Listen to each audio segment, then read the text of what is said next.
Greetings, Anonymous Party members, and greetings also to those of you who are considering joining the movement. This is the second video on the Bill of Rights. If you haven't watched the first one yet, I'd encourage you to watch that one first. Just go ahead and feel free to click right on over, and if you have already watched the first one, though, you are in the right place.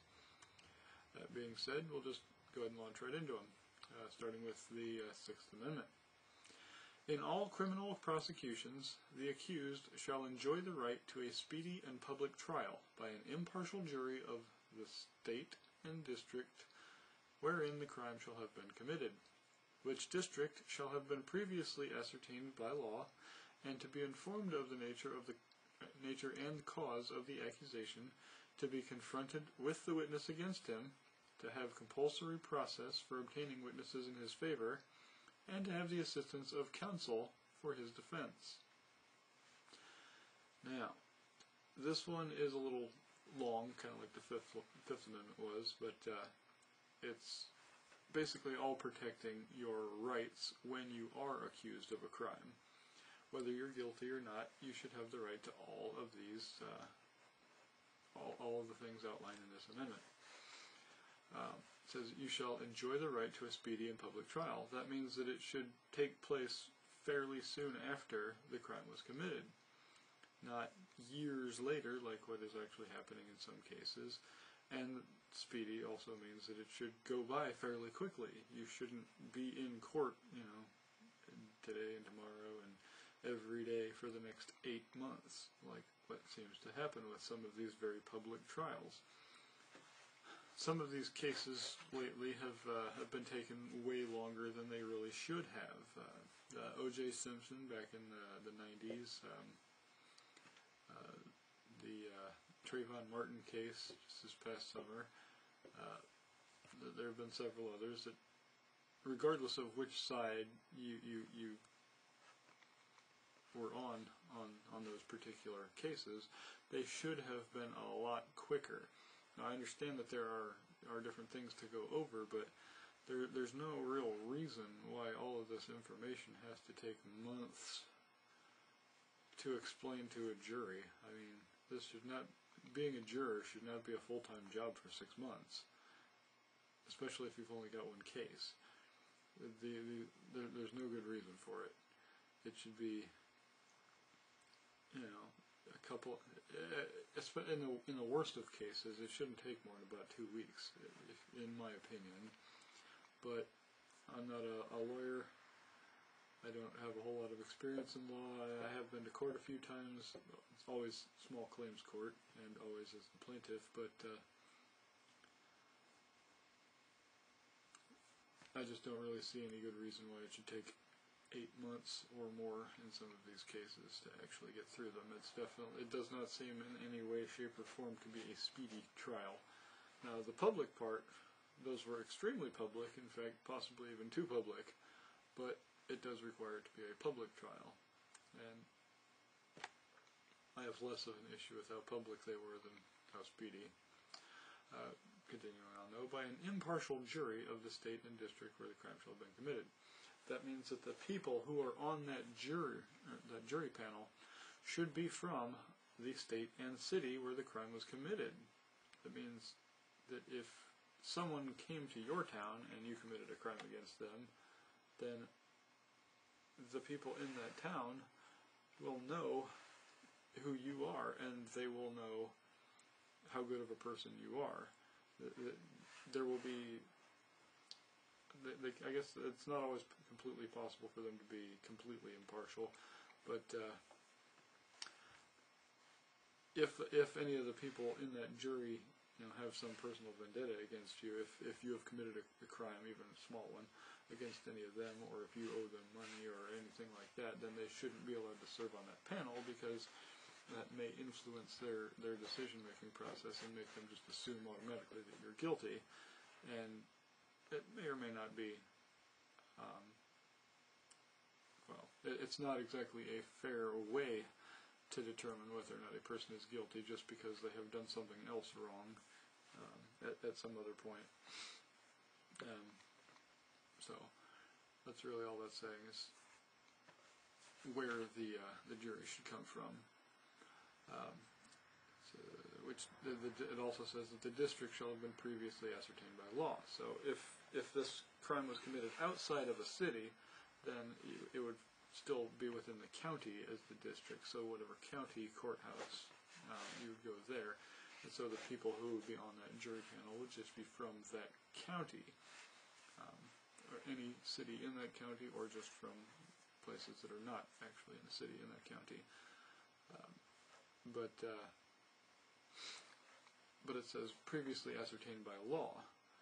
The districts shall have been previously ascertained by law, which means that they can't, after your crime was committed, decide, oh, well, let's see, he did this in Fort Wayne, Indiana. Well, let's redistrict northern Indiana and just make all the top third of Indiana one county. And since he didn't do it in a city, that means we can take jurors from anywhere in the city, so we're going to take them from Gary. Well, Gary's clear up in the northwest corner of the state, and Fort Wayne's in the northeast corner of the state. So, and then if they put the courthouse clear over in Gary or around Gary somewhere, then I would then have to travel, if I was the accused, clear over to Gary, and that's a good 3.5 to 4 hour drive.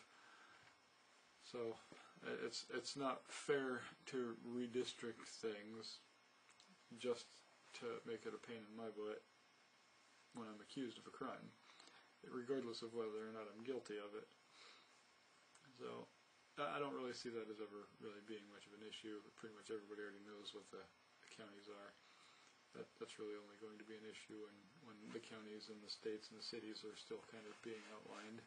So, but anyways, and to be informed of the nature and cause of the accusation. That means you have to be told why you are being summoned to court. You can't just be dragged off to court, have to show up, and then they'll be like, well, this is what we're accusing you of. And you're like, excuse me?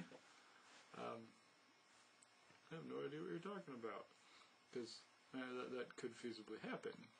You should at least know what you're being accused of. And if they send you a letter saying you're being summoned to court, or have a police officer deliver the summons, which is usually the way it works, you can still be like, what? But at least at that point, you'd have the court date that they would be summoning you for, and you would have some time before that date to actually, come up with whatever proof that you have available to prove that you were not guilty of that crime, assuming you were not guilty of it. But they can't just summon you to court and then make you look guilty by not knowing what you were doing on that particular day. It may take you, because I don't always remember what I was doing on a day without having some time to think about it. And if I sat down at court and they started questioning me and they were like, where were you on this day? I'd be like, I don't know. You don't always know that stuff without going back and looking at some of your records. Like, you may go back and look at some of your emails or some of your text messages, and you'll be like, oh yeah, that's right, I was at the movie, I was watching Iron Man, or whatever, But if you can come up with an alibi, if you remember what you were doing, then you may or may not have some proof as to whether or not you're guilty of whatever crime it was. So that's why you have to be told ahead of time, is so that you have time to prepare a defense. Continuing on, to be confronted with the witnesses against him, this would be at court, to have compulsory process for obtaining witnesses in his favor. This one's just saying that you should have the ability to try to find people who can say, yeah, he was with me, we were watching Iron Man, we went to the movie theater down here, It's, you shouldn't be summoned to court without the opportunity to put a case together for your own defense. And then the very last clause of this amendment is to have the assistance of counsel for your defense. A lawyer. You're required to have the option of having someone assist you legally in defending yourself in court. You can't be required to defend yourself without any knowledge of court proceedings or any of that stuff. There are ways that the court system works, and someone who's experienced in court is going to know better how to defend your case, especially if you are innocent, they're going to know how better to demonstrate your innocence than someone who doesn't know their way around the law and of court proceedings. So there's a good reason for requiring the option of having counsel. Continuing on, Amendment number 7. In suits at common law where the value in controversy shall exceed $20, the right of trial by jury shall be preserved, and no fact tried by a jury shall be otherwise re-examined in any court of the United States than according to the rules of the common law. Now, this one's just saying that for very, very small things, you don't need a trial by jury. It'd just be a waste of a whole lot of people's time. If I think if you borrowed $5 from me and I don't recall you paying it back, but you swear you paid it back, well, that's a disagreement. And if we decide that we want to go to court over it, it's less than $20, right? Well, it fits in today's example as well as back then's example. Nobody's going to go to court over $5. It costs more than that just to file. To pay the court costs. In my county, it's $92, and that's just for small claims court, which again is no trial by jury. But if you adjust $20 from that day into today's dollar, that amount is significantly higher. I mean, $20 was no chump change back then. I'd say it was probably at least $1,500 in today's dollars, if not more. I haven't actually gone back and calculated that or looked it up, but judging by some little things that I've read from other purchases in the day, like firearm purchases, I recall somebody during, I think it was the Jackson administration, purchased a very nice rifle for $15, and it was considered a major purchase. So a major purchase being $15, anything considered a major purchase today would probably have to cost at least $1,000. So, but yeah. So obviously, I think that if they were to grant you the right for a trial by jury for anything $20 or more, they'd be wasting a whole lot of time and money trying those cases. So I think that adjusting that one for inflation is a very reasonable liberty to take with this particular amendment. But and I've never heard anyone complaining about that adjustment being made. And no fact tried by a jury shall be otherwise re-examined in any court of the United States than according to the rules of common law. This one is just to say that if you're accused of theft, let's just say Grand Theft Auto, you're accused of stealing some guy's Kia Rio, and the court finds you innocent. They say, no, you didn't do it. Then they let you go. Well, if someone wants to take you to court again because I think you did it, this is just saying that no other court can re-examine that same case. They can't try you or they can't try you or any of your accomplices, so-called people, whatever. They can't redo that same case in any other court in the United States other than according to the rules of common law. That is the appeals process. And generally that is to say it's not just because you didn't like the outcome of the case, it's because you felt that the case was not being conducted properly, or that the jurors were rigged, or that the judge was unfairly influencing things because he didn't like you, or whatever the possible reason was. In some way justice was being circumvented by policy, and not just because there wasn't enough proof. Sometimes, and it is unfortunate, but sometimes there's just not enough proof to prove your case, as sure as you may be of someone's guilt. It's just impossible to prove that someone's guilty, and trust me, I understand that sucks. but sometimes you just have to buckle down and deal with it. And this is just a protection against someone being tried repeatedly for the same crime without good reason for it. Moving on now, Amendment number 8. Excessive bail shall not be required, nor excessive fines imposed, nor cruel and unusual punishments inflicted. Now, this is one I think that, especially the very last clause of that more people take issue with for capital punishment than anything else. And to a degree I see their point, but we'll just start at the beginning anyways. Excessive bail shall not be required. Now, personally, I think that the excessive bail not being required depends to some degree on the person's income or assets. If the crime that someone is being held for is something fairly minor, not like a capital crime, but if it's not a capital crime, then the bail shouldn't really be all that high. It should be something that it should be affordable, but painful. I'll put it that way. If you're worth, $50 million, it should be something, at least $1 million. But going by that, formula where it should be relative to income, but I'm not dead set on that it should be relative to income, but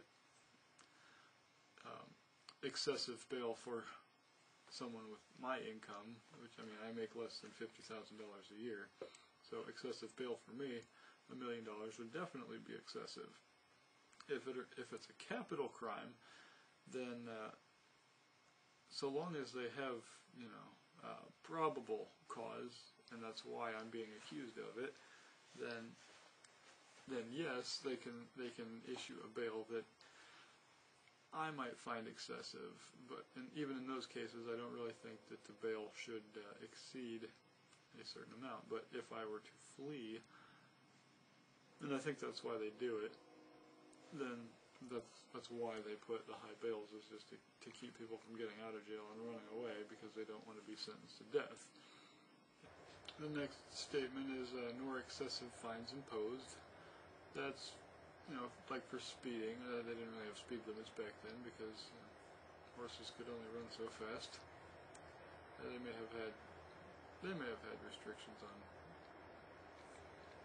galloping or faster horse travel through towns. I don't know. But if you're caught speeding, and let's just say a particular town has a budget problem, and they want to help remedy that by collecting some more on speeding ticket fines, right? So they have some police officers camped out on the edge of town. They know where the highway is at. They're going to catch some speeders. So they pull you over and give you a ticket for $10,000 for speeding, going 12 miles over the limit. $10,000. That's an excessive fine, especially if it's your first offense in any reasonable amount of time. If you were driving a expensive Italian sports car, 175 miles an hour down the interstate, anywhere other than Montana, and you're scaring the crap out of people. People are swerving, and you might be an excellent driver, but you're going, close to 3 times the speed limit. $10,000 may not seem quite so excessive at that point, especially if you've caused numerous people to get in an accident. But if you're just going, 5, 10, 12 miles over the limit, whatever, $10,000 is excessive, and that's what they're saying. Or if you're caught, let's say you make a mistake on your tax returns, which personally I don't think normal everyday citizens should really have to file those anyways. But let's just say you make a mistake on your tax returns. Well, to impose a fine for improperly filed tax returns isn't necessarily a horrible thing. It's an encouragement for people to get it right the first time. That way they don't have to continue doing the paperwork over and over again. But if there was like $1,000 or $10,000 whatever fine for making a mistake on your tax return, especially an honest mistake and not an intentional one, then it just shouldn't be excessive. That's really all they're getting at. Nor cruel and unusual punishments inflicted is the last clause on there. Now, some people consider the death penalty to be a cruel or unusual punishment. Well, there's nothing really unusual about the death penalty. It's been used for as long as man's been around, as long as history has been recorded, put it that way. The death penalty has been used for way more crimes than what it's even allowed to be used in the United States. And when you look back historically, our use of the death penalty is considerably better than most governments and kingdoms in recorded history. But I will agree that the unusual part is fair to not do. I mean, there are ways to put people to death that are cruel and unusual. Lethal injection, I don't really think, is one of them. I don't know how painful or painless it is, but it is very quick and is certainly not excessively cruel or unusual. Especially considering why a person is typically put to death is generally because they have taken the life of someone else. And generally, when they take the life of someone else, they don't do it in the most humane way possible. The cruel part, there are cruel ways to put people to death, and there are cruel ways to punish people. And I don't really think that we do very many of those, or really any, at least not as policy or common practice. Waterboarding, I think, I know a lot of useful information has been obtained by it, but I think I would still consider it a cruel and unusual punishment, except for it's not really usually used as a punishment, it's used in an interrogation method, so I guess I wouldn't really, I don't know that would really fall into this. And I don't really like the idea of interrogation in the sense that if they think you did a crime and they want to question you, yeah, that's fine, but questioning and interrogating, I kind of feel are two different things. Interrogating is more targeted to get someone to admit something, whereas questioning is just, getting some information, getting your side of a story. It's a little different. But again, another discussion. I guess that really should pretty much sum it up for the 8th Amendment, so we'll just continue on. The 9th Amendment. The enumeration in the Constitution of certain rights shall not be construed to deny or disparage others retained by the people. This one is saying that just because the Constitution specifically mentions certain rights, that shall in no way be taken to say that that means that the federal government or any state can deny or disparage any other rights that the people may have. If we feel we should have the right to to eat fattening foods, or to drink large sodas, or anything else that, smoking. If we have the right to smoke, that shall not be taken from us. It's a right of the people. Now, especially in your own homes. Now, I don't have a problem when businesses decide that they want to make their particular restaurants or storefronts or properties or campuses or whatever they are. I don't have a problem when they want to make these places non-smoking. If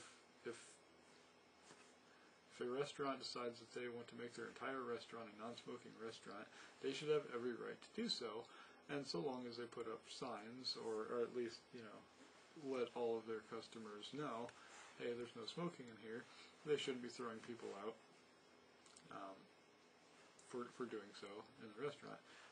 But they should have every right to say, no smoking. But the government should not be able to tell them that all restaurants should be no smoking. In my state, all restaurants are no smoking. And I'm not a smoker, and it doesn't bother me going into a restaurant and never having to worry about smoke. But some restaurants target different types of people, and there's different environments. And it is in some restaurants' best interest to be absolutely 100% smoke-free, and it is in other restaurants' best interest to allow smoking. Now, any restaurant that is more geared toward a family environment is obviously going to want to go with the non-smoking route, and anyone that appears more like a bar or appeals to bikers or anybody else that's, again, not all bikers smoke, but there's different scenes, different targeted groups, different consumer groups that each type of restaurant would appeal to, and certain ones, if people can't smoke in them, it's going to destroy their business. So the government really shouldn't have any it shouldn't really be telling people whether or not people should be allowed to smoke. Now, some people have argued, well, what about the people who work there? They shouldn't be forced to work in that smoke, and I agree. That's why we don't live in a communist society. Communism forced people to work certain jobs. Now, if you don't like being around cigarette smoke, don't work somewhere where people smoke all the time. Now, not to say that if you work somewhere that allows smoking in particular areas, that you should have to go into those areas. I really, there's not a whole lot of issues with that lately. But I do believe that people should respect others' right to not inhale secondhand smoke in a workplace, so long as that workplace isn't a place where smoking is just a given, like these restaurants that would rather have smoking as an option for their their customers. So if you want to be a waitress at a restaurant and you don't want to be around secondhand smoke, don't get a job at a restaurant that allows smoking. It's pretty simple. You're not going to just not be aware of the smoking going on. It requires some common sense on behalf of really everybody for that to actually work, but it should still be both the right of the people and the responsibility of the people to decide whether or not they want to have smoking or work around smoking. Continuing on now, Amendment number 10. The powers not delegated to the United States by the Constitution, nor prohibited by it to the states, are reserved to the states respectively, or to the people. This one is another very, very important one. I quoted this one in my very first video. This means that if the Constitution does not give the federal government the right to do something, then it doesn't have the right to do it. There are tons of things that the federal government is doing that the Constitution not only doesn't give them a right to do, but specifically says that they shouldn't. But there's even more, really, that they're doing that is not specifically mentioned. The Department of Education is one. The federal government has no business in the school systems. The only reason that they want anything to do with the school systems is because the only way to control the education of the entire nation's children is if there's one controlling entity. If you have to infiltrate each individual state and try to dictate what each individual state is learning, then you're still going to have states that are resisting that better than others. But if you have a Department of Education that's central over the entire nation, they can say, hey, everybody's got to teach this. Well, that's only one body that you have to attack and get to teach whatever you want to teach, and that's the only real point of the Department of Education, was they knew that that's the only way that they would have real power over our children, and that is why that is one of the main reasons why my wife and I are homeschooling. There are others as well. We wanted our children to learn more about the Constitution, the Declaration of Independence, the Bill of Rights. We wanted our children to learn more from a Christian perspective, both scientifically and historically. We wanted our children to learn things without a liberal or conservative slant from the textbooks. We wanted to be able to teach our children the values that we feel are important. We don't think it's absolutely necessary for them to go to college, or I'm not going to stop them from going to college, but college is viewed in today's society as this absolute necessity, that it's the only way that a person can be happy and successful is if they go to college, get a degree, and go get a good job. Well, that's not true. I'm a very happy person. I mean, I'm not saying I don't have problems or things that stress me out or unhappy moments. I mean, I mentioned my rental property before, and that's caused me some serious grief. I think I also mentioned in one of my other videos that the tenants that I have in my rental property now are absolutely fantastic, and if I didn't have fantastic people in there, I might not have time to write and record these videos. So thank you to them for being the wonderful tenants that they are. And yeah, but I'm a happy person, and I make less than $50,000 a year. It's not necessarily about how much money you have or about how formally educated you are. Most of the things I've learned, well, at least most of the useful things that I've learned outside of school. I'm not saying that any of my teachers, at least not in particular, were useless. In fact, I thoroughly enjoyed much of the college that I did have. I went to Ball State University and the University of St. Francis. I took a couple courses online while I was deployed as well, through the University of Phoenix and one through another college. I forget which one it was though. I think it was University of Maryland. Anyways, I only took one each from them, but I actually really enjoyed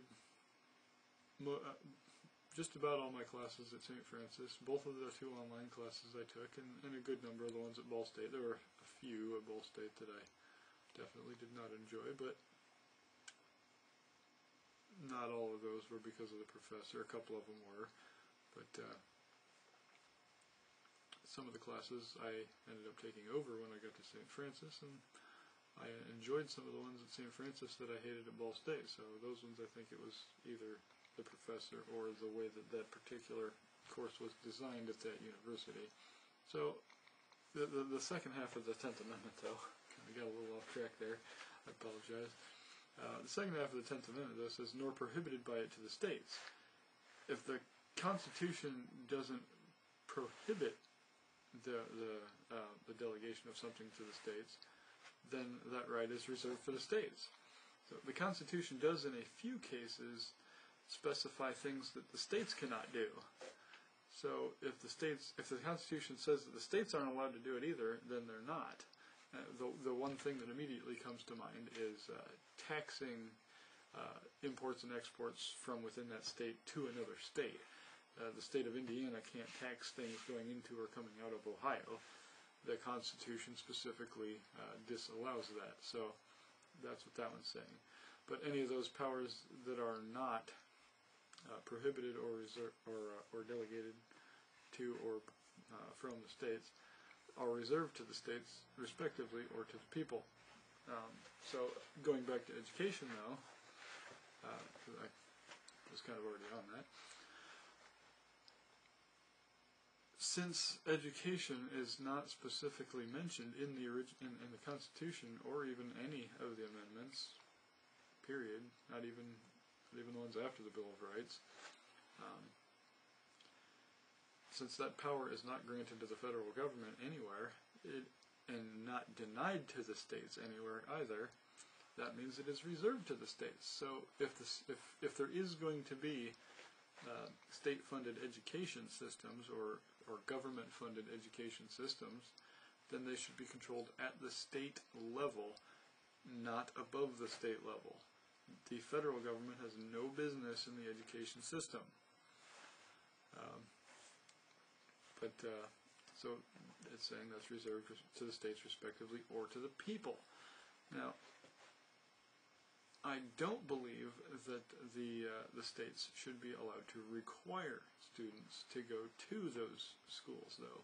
If parents want to homeschool their children or send them to private schools or send them overseas to go to some other school, whatever they want to do, that should be the right of the parents. And I know that may sound a little strange to some people, saying, well, what if I don't want my child to go to school at all, and I don't even want to homeschool them? Does it sound a little bit like neglect? Yeah. But some people don't really think that an education is necessary to be happy.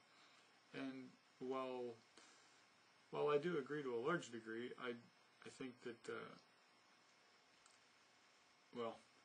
an education is necessary to be happy in today's world, but most of the reasoning for that is because of all the government regulation, taxes. If you don't know how to do math, you don't know how to balance a checkbook, you don't know how to work with your money. And back in the days when the Constitution and the Bill of Rights were written, a fairly large percentage of the population didn't know how to read, and it didn't have a huge negative effect on anybody. I mean, there were no billboards to worry about, there was no road signs to worry about. Well, I'm sure there was some, but not to anywhere near the degree we have now for the road signs, not the billboards. So their inability to read didn't have all that big of an effect on them back then. But so if somebody didn't want to send their child to school, then it wasn't hurting them nearly as much. They could still learn a trade from a neighbor or from a relative. I mean, in Benjamin Franklin's day, that was just the way that was done. The apprenticeship program. That was the education system of the day. You didn't necessarily have to know how to read to do it. At least, not all the jobs. Obviously, if you wanted to be a scribe or operate a printing press like Benjamin Franklin did, reading is certainly going to help out considerably. But you should be allowed to make the decision how much education your child should get. Some people think that over-educating is damaging, and I don't necessarily agree with that. I think the more information a person has, the better decisions that they can make, so long as the first things that they are taught are ethics or virtues, principles. If you teach the principles first, then when that information is taught, then you know how to lay that information out, how to make sense of it, how to use that information. Principles first, information later. And I think that's one of the big things that's wrong with our education system in general, is that we don't really teach the principles of things, we just teach the things. A perfect example of that is anyone who learned to read before at least the 1980s, unless at least around where I'm from, if you learned to read before the 80s, you learned using phonics. And phonics is a very, very good way to learn how to read. Now, not everybody gets it right away. My oldest child, she struggled with it a little bit at first, but then all of a sudden one day it just kind of clicked, and she just took off reading, and within just a couple of months, she was reading words bigger than she's already, like I said in a different video, she's reading way ahead of her age level. And she's reading chapter books close to 100 pages long, and she's only 6 years old. So she's doing quite well. But if you learn to read, at least in the late 80s, I know I learned to read in phonics, but I was homeschooled when I was learning to read, or at least private school and homeschooled when I was learning to read. So they were still going with phonics, regardless of whether the public schools were doing sight words or sight reading, as they call it. And that particular method, it may have the appearance of quicker progress, but it doesn't teach the principles of reading. It just teaches reading. It's information. If you hold up a card that says apple on it, and a kid is able to recognize that word as apple, well, have they learned some information? Yes, they've learned what the word apple looks like, but they haven't learned the principles of how to sound out that word, how the letters, they've probably learned the letters at least by then, which is at least part of a good thing. But unless you teach the principles of how words are pronounced, they're going to struggle. They're only going to recognize what you teach them and nothing else. That's why phonics is a perfect example of teaching how to think rather than what to think. Sight words teach you what to think because all they're teaching you is how to recognize this instead of how to discover everything. You can read everything if you learn phonics. Now, there are always exceptions to phonics. I mean, yes, there are words that are pronounced differently than what phonics would suggest that they are, but it is a lot easier to explain, oh, well, that's an exception.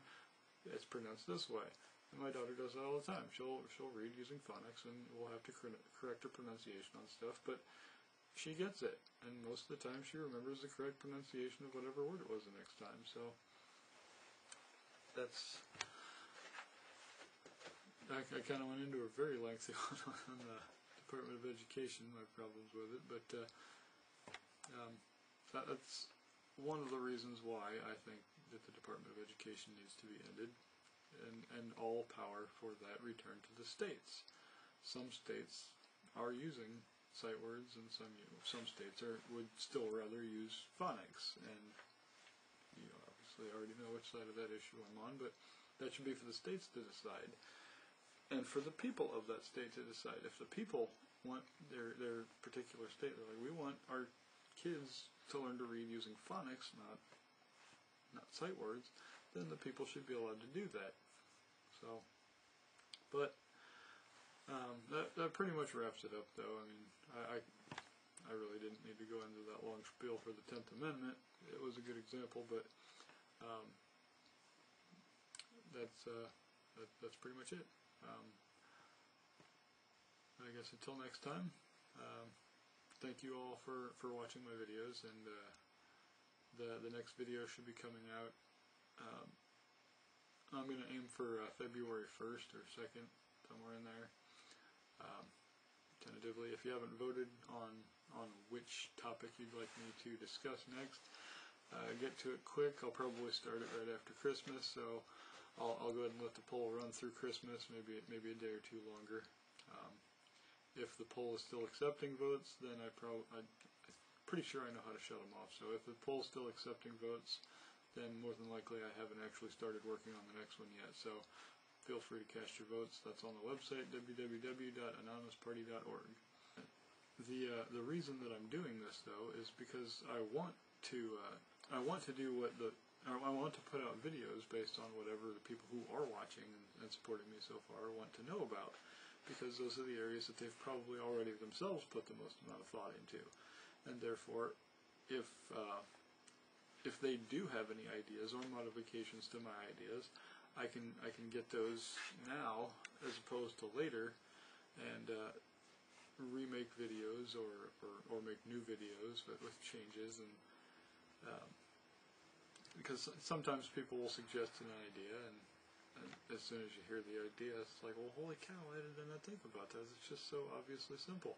And sometimes it just happens. You put so much thought into something, and you come up with a solution that may be workable, but isn't the absolute best solution. And sometimes somebody else will just surprise you with something way better.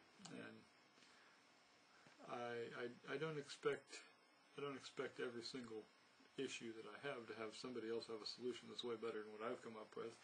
There's a few of them where I even have doubts about it, but nothing's impossible.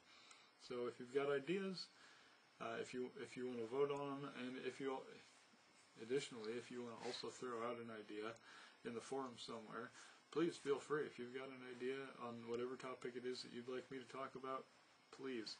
I've already had a couple discussions on there. One of them was actually about education. Please feel free. Join the forums at the website and make your voice heard, because you are all important to me. Your opinions matter because you are the people.